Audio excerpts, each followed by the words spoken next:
Hi, hello friend, it's Ima. I'm back with another video.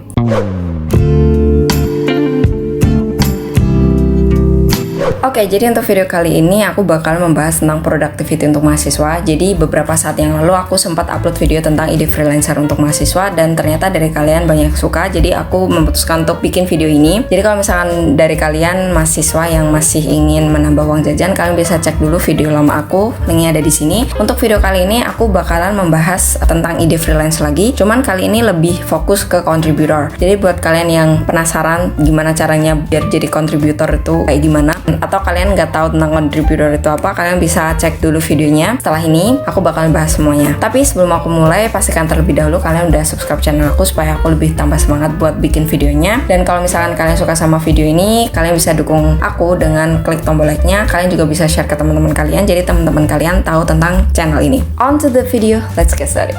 Oke, jadi yang pertama itu tentang contributor. Kalau misalkan kalian nggak tahu contributor itu apa, sekarang ini adalah masa dimana kalian itu bisa menjalankan freelance, itu bisa melalui internet. Nah, caranya apa? Kalian bisa jadi kontributor. Sebenarnya kontributor itu apa sih? Jadi kontributor itu adalah kegiatan di mana kalian itu bisa membuat karya, dan karya kalian itu bisa kalian submit entah dari charitable organization, dari website, portal berita atau lain-lain, atau bisa juga dari majalah di mana nanti karya kalian itu akan dibayar. Karya kalian harus original dan juga sesuai dengan ketentuan atau guidelines yang berlaku dari setiap portal yang kalian submit, kayak gitu.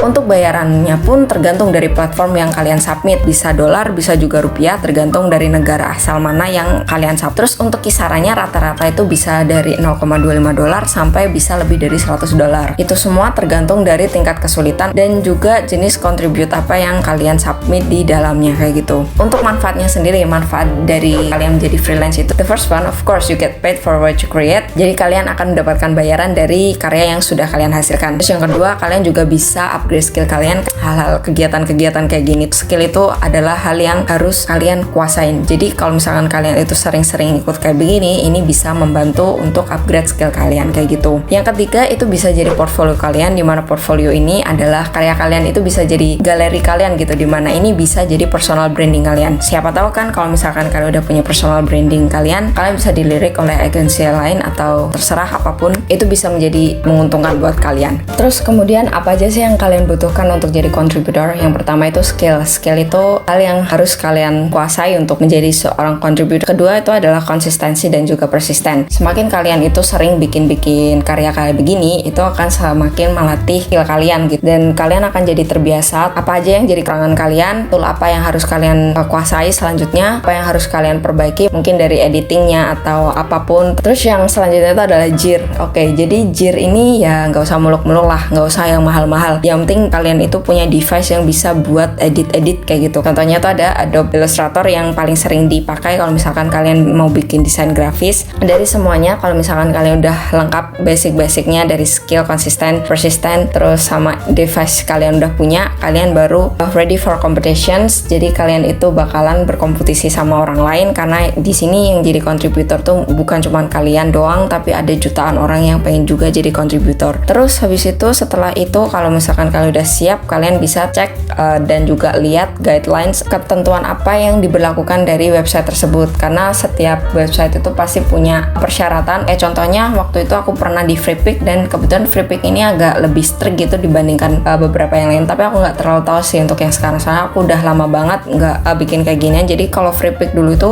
aku harus wajib mengirimkan 20 desain dan harus konsisten dari warna, desain, dan lain-lain. Terus kalau misalkan mau lolos, kalian harus lolos 80% dari 20 karya tersebut. Kalau misalkan kalian nggak lolos dari 80%-nya, akun kalian akan kena ban, kayak gitu. Dan itu ban-nya selamanya. Nah, nanti kalau misalkan kalian udah qualified, kalian bisa jadi contributor dan kalian bisa mendapatkan uang dari sana. Terus habis itu apa aja sih yang dikerjakan seorang contributor di sini? Yang pertama, lagi sini itu kalian jual skill, karena di generasi sekarang itu generasi Z, dimana orang-orang yang dia itu kelahiran dari 1998 sampai 2010 itu apa-apa sekarang serba adalah skill, ini adalah passion aku, ini adalah passion kamu, dan lain sebagainya. Jadi di sini adalah kalian jual skill. Nah, skill apa aja sih yang harus kalian kuasai di sini? Yang pertama itu skill itu bisa skill visual, bisa juga skill writing gitu. Nah, kalau visual itu bisa meliputi desain grafis, bisa juga fotografi. Untuk desain itu ada banyak, ada desain logo, ada desain background, ada desain CV, ada desain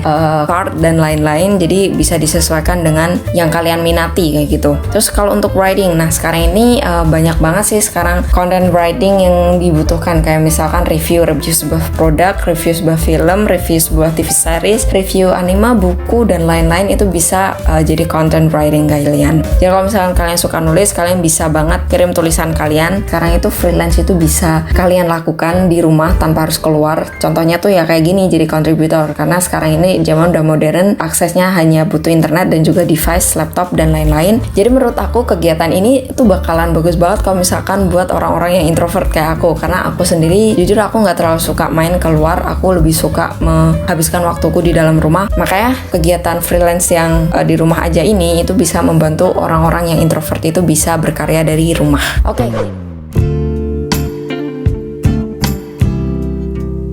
Oke, jadi tadi kan aku udah ngobrolin tentang beberapa hal yang bisa kalian persiapkan untuk jadi kontributor, dan sekarang ini aku bakalan membahas beberapa website yang bisa kalian gunakan untuk jadi kontributor. Di sini aku bakalan bagi jadi 2 kategori. Pertama itu dari visual, nanti bakalan meliputi desain itu ada banyak banget. Terus yang kedua itu ada writing. Jadi kalau misalkan kalian suka desain dan juga suka nulis, kalian bisa tonton video ini.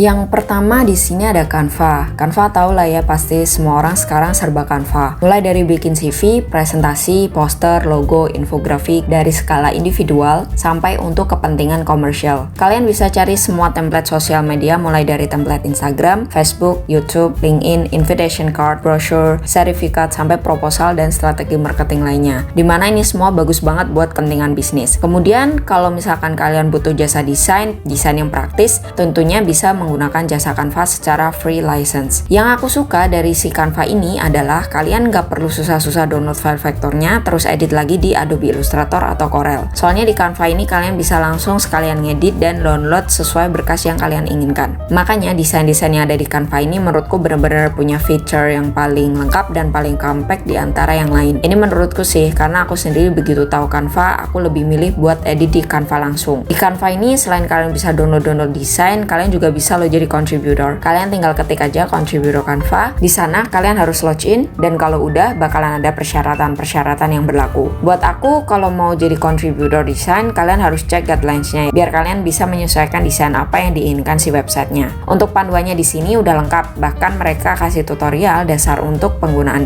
Adobe Illustrator, dimana Adobe Illustrator ini harus kalian kuasai kalau pengen jadi desain. Kemudian kalau kalian udah paham, baru kalian bisa bikin, kemudian kalian submit.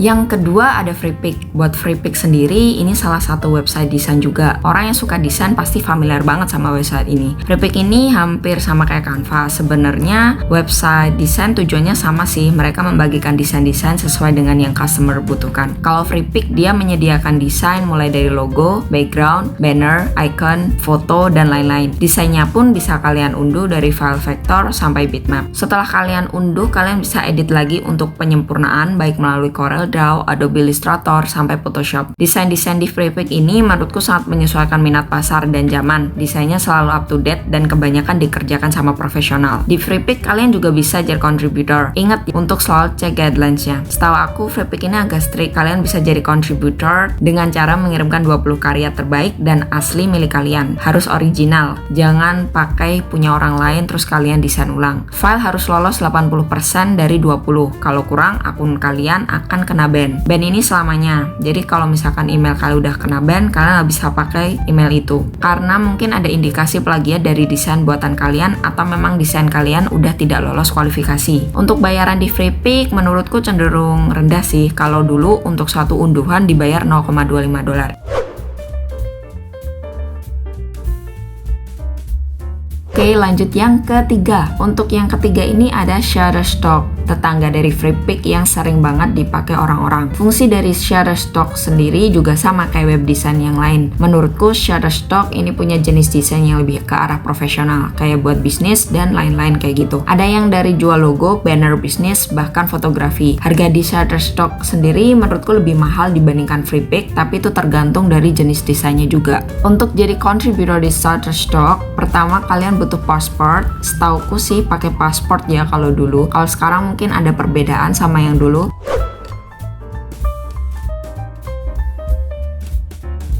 Yang keempat di sini ada Dribbble. Untuk Dribbble sendiri di aku agak asing, tapi buat orang yang sering jual karya di sini, khususnya buat desainer, pasti nggak akan asing. Setelah aku cek, ternyata Dribbble itu keren banget. Dia bahkan provide blog buat dibaca-baca. Di Dribbble kalian bisa cari job juga di sini, dari full timer sampai freelancer.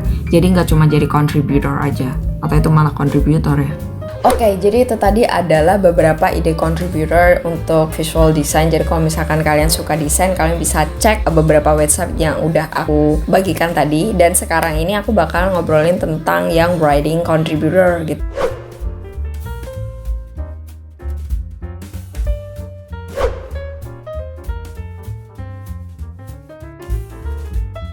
Yang pertama ada Mareview. Buat kalian yang suka banget sama review film, TV series, anime, manga, webtoon, dan review barang lainnya, jangan lewatin hobi kamu ini gitu aja. Soalnya di Mareview ini kamu bisa tulis pengalaman atau pemikiran kamu tentang film yang udah baru aja kamu tonton. Dengan kata lain, si Mareview ini adalah website yang dikhususkan buat kalian yang suka nulis dan suka nonton film. Apalagi sekarang lagi zaman-zamannya superhero, mulai dari DC yang ngeluarin Thunder, bahkan Marvel langsung keluarin semua, Loki, WandaVision, Falcon, dan Winter yang baru aja keluar dan aku pengen banget nonton. Atau yang lebih rame lagi ada Attack on Titan yang komiknya baru aja trending kemarin di Twitter. Dari semua yang kalian tonton, bisa kalian salurkan tanggapan kalian terhadap tokoh atau setting tempat dan lain-lain melalui tulisan. Siapa tahu tulisan kalian bisa dimuat di Mareview. Coba aja dulu.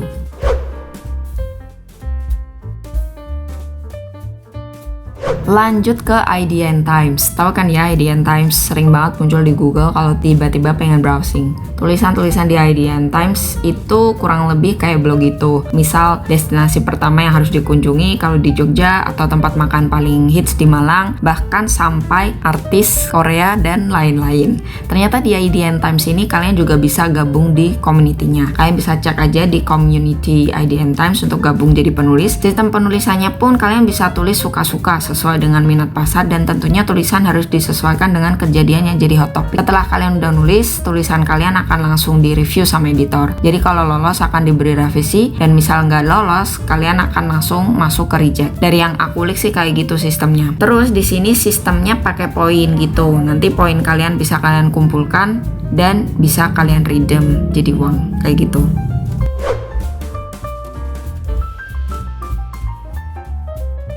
Terakhir di sini ada Hipway. Iya, ini tuh Hipway yang dulu sempet up banget karena sering tebar meme dari foto-foto blog di sana. Nah, di Hipway ini ternyata kalian bisa jadi salah satu kontributornya. Tetap harus cek guidelines-nya ya supaya kalian tahu jenis tulisan apa yang diminati di Hipway ini.